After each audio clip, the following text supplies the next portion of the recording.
Sa panahon ngayon, kung saan kayang gumawa ng sermon ng AI, maraming nagtatanong, mawawala na ba ang papel ng tunay na mangangaral?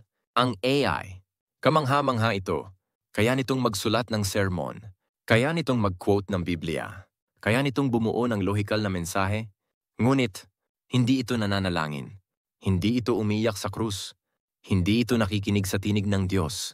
Ang tunay na kapangyarihan ay hindi nagmumula sa teknolohiya, kundi sa relasyon sa Diyos.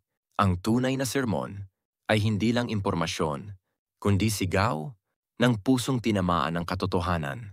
Maaari kang tulungan ng AI. Makakatulong ito sa pag-edit, makakatulong sa pagsasalin, makakatulong sa bilis ng paggawa, pero tandaan mo, hindi nito kayang dalhin ang banal na espiritu. Ang tunay na mangangaral ay yaong kumain muna ng salita, yaong lumuhod at nanalangin, yaong nagsisi at sumunod.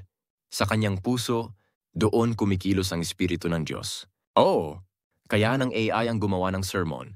Ngunit, tanging ang Espiritu Santo ang bumubuhay dito.